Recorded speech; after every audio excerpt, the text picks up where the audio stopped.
What is up, guys? Welcome on back to the news with TK. And David Hogg is on his way out, I think, at the DNC.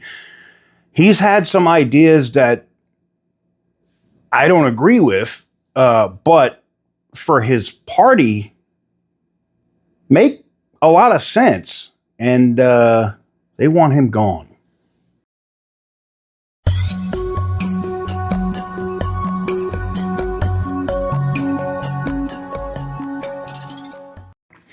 So welcome on back to the news with TK.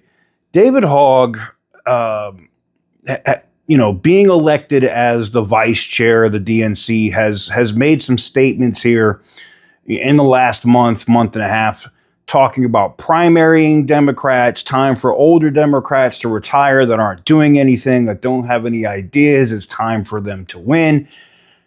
And a lot of younger voters or people that are around David Hogg's age, 25 years old, agree with that. One of the reasons why the Republican Party has grown so much, and from the last election to the current election that just concluded, was they're having more young people involved in the party, having different ideas. The Democrat Party is literally just eating themselves. I mean, think about this. You have a Republican president now and Donald Trump in office. His HHS secretary, his Health and Human Services secretary, is a legacy Democrat in Robert F. Kennedy Jr. You have people on your National Security Council and people that are dealing with the intelligence community, like Tulsi Gabbard, another Democrat, in your administration. It's crazy to see how many Democrats are leaving. And there's rumblings now that Fetterman, a senator from Pennsylvania, could end up leaving the party. Now, Bernie Sanders is already like that. He's been an independent. He's not a Democrat, even though he caucuses with them.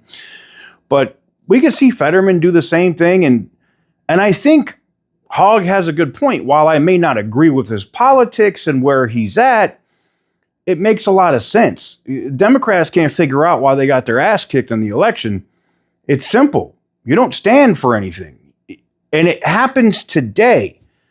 The Democrats haven't put out any set policy. Everything they're doing since the election is nothing but reaction. They are reacting. They're getting set up over and over and over again. Maryland man scheme, right? We know what happened there with the Maryland man thing with the MS-13 member. They ain't talking about that guy no more. They don't want to talk anything about Abrego. They don't want to hear anything about that guy. Got real quiet, didn't it?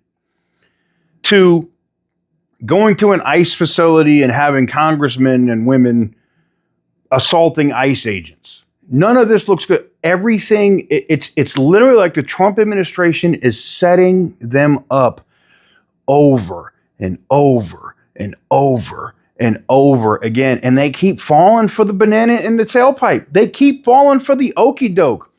I think Kevin McCarthy made a lot of good points, and so did some of the other women on Outnumbered. I'm going to roll that clip for you here, talking about David Hogg. Well, DNC Vice Chair David Hogg has sparked quite a bit of infighting within the party he's supposed to be leading. And now he may even lose his job. The DNC just voted to nullify his election to vice chair because it violated gender diversity rules. Now, that has to go to the broader DNC, but the smaller committee indeed voted that way. Now, those rules aren't unusual. The RNC has similar guidelines. But could Democrats have moved on that election challenge because of comments like this? While there are some effective people in our party, there certainly are some who are failing to meet the moment. And no, it's time for them not to seek re-election, whether that's because they're, too old, for example, or if that's because they just aren't able to meet it. We can't simply just hide, as Carville repeatedly promotes, not to mention the fact that, frankly, he has not won an election since before I was born. I think it's time for some new voices in our party. What I think happened last election is younger men, they would rather vote for somebody who, even if they don't completely agree with, they don't feel judged by. Young people should be able to focus on what young people should be focused on, which is how to get laid and how to go and have fun. Well, Hogg claims that the party is out to get him after those remarks, but that did not sit well with fellow co-chair Malcolm Kenyatta.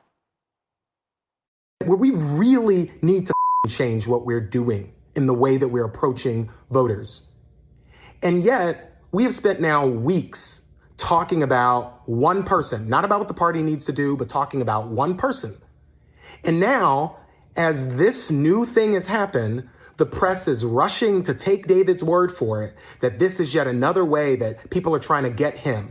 David knows that this challenge was submitted weeks before David ever announced what he was doing with Leaders We Deserve. Peace and harmony at the DNC as David Hogg clapped back at his co-chair.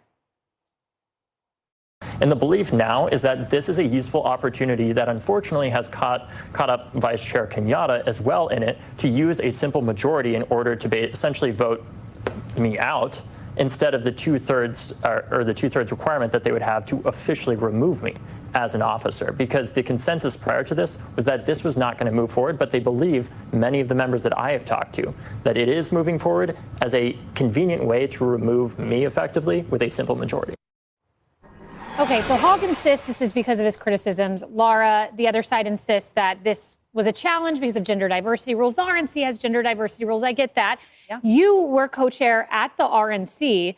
And, you know, as I look at this, I think there's something different at play here, though. This isn't just gender diversity rules. This is up against a party that lost males. And now you have this woman coming in going, let's oust the young male who's giving us good advice. Yeah, exactly. Well, and it's interesting to me because as co-chair of the RNC, you didn't see a bunch of infighting within our party. You didn't see me going out and criticizing, you know, Michael Whatley, the chairman, or doing any sort of things like, you know, David Hogg has done. I don't think that's very constructive for their party. I happen to agree with him on some of the things he said. But I think this is very typical of the Democrats by and large. Just ask Bernie Sanders. When they are done with you and they want you out, they really don't care what the voters said. The people voted for him to be vice chair of the DNC, right? These people, the committee members, you know, ask Bernie Sanders in 2016, ask Dean Phillips and RFK Jr., who wanted to primary Joe Biden. They didn't get a shot at it. Just ask Joe Biden himself, because when they were done with him, they booted him right out for Kamala Harris. This is pretty standard play, I think, for the Democrats in large. I love that you took it there, because that is where my head was at with this. You know, Kevin, as you look at this, you have the Bernie context where Donna Brazile came out and exposed this joint fundraising agreement at the DNC. In her words, she said Hillary had control of the party's finances, all the money unethical. Then you get to Kamala, not a single vote cast for her in the primary. Yes, it was an aberrational situation, but free and fair primaries. I mean, David was voted this in, and now they're ousting him. Before I answer, great job at the RNC. Thank you. Thank you for the job you did. And great on your show. Thanks. But this is exactly what the Democrats do and why they continue to lose. They don't believe in allowing Democrats pick who should lead them. Yes. He's right. And he's young, he's smart, and he's going to be around. And this is only going to elevate him. And the whole thing he's saying is, if you're old and not working to win a majority, you ought to leave. There's no reason Nancy Pelosi is still around. She's taking a place. She's not helping him win. They have two leaders that aren't going to get him in the majority. Schumer can't even go on a book tour. Hakeem can't make a decision. AOC is the leader. AOC has raised more money in the last quarter than any member in Congress, 3 times as much as the speaker. He's going to be next. And this is the future. If you want to win a majority, you have to fight for it. If you have people, a Maxine Waters that stays around all these years, it motivates nothing for them. Now, I don't want to solve their problem. I want to keep being a general. Yeah. But he's right, and they're going to elevate him, and he should fight this, and he will become the chairman of the party or get elected. So on the point of not solving their problem, let me just say I agree with the chair of the DNC who says you can't be a referee and a player. He's saying we can't go out and pick who the primary candidates are. We have to be neutral. David wants us to play in primaries. Yeah, you know, a couple things. I saw the flames you threw at Hakeem Jeffries. He can't make a decision. He can't. Yeah. Oh, my goodness. There's 2 types of leader, a thermometer or a thermostat. He is a thermometer. He can't do anything else. Wow. No, it's he true. can take the temperature, but he can't regulate it. Oh, He wow. can't. Winston Churchill will regulate it. There you President go. Trump will regulate it and change it. Look, right after the Marjorie Stoneman Douglas High School massacre, and we know that David Hogg was a survivor of that. He was a young kid. He just turned 18, I think, at that point. Last month, he turned 25. I interviewed him at that point as a survivor, and I could see the fight in him.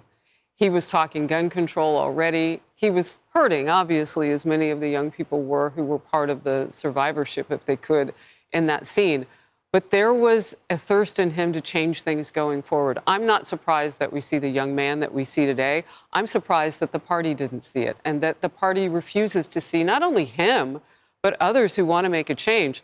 Look, I hear you guys saying you don't want to help them. I don't think that you can at this point because they don't know how to help themselves. I remember a young guy like this that people weren't helping, a guy named Charlie Kirk. And he was electing people in college campuses. I'd have him bring them to the Capitol, and I'd do meetings with them. And look what he has become. Wow. Exactly. Same type of thing could happen. He's a great player. Laura had a great interview with him. Emily. Yeah, look, there's never self-reflection in the Democrat Party. We know this. This is why they're still daring to find out what happened in the election.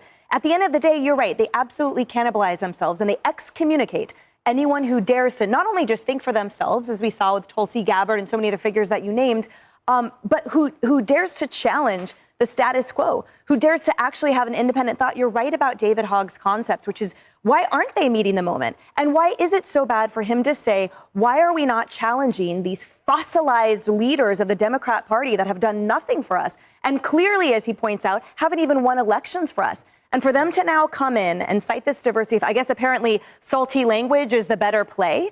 I mean, although I guess all he has to do is identify as a woman and then he can stay. I wish them nothing but the best, but I think if they keep this up, we will know exactly how it ends up. Yeah.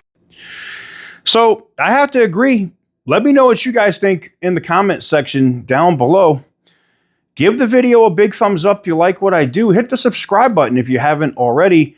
Do you think the Democrats are going to eat their own again and kick David Hogg out? I think they are, and I think they're going to do nothing but make that kid bigger. Till next time, as always, stay petty, my friends.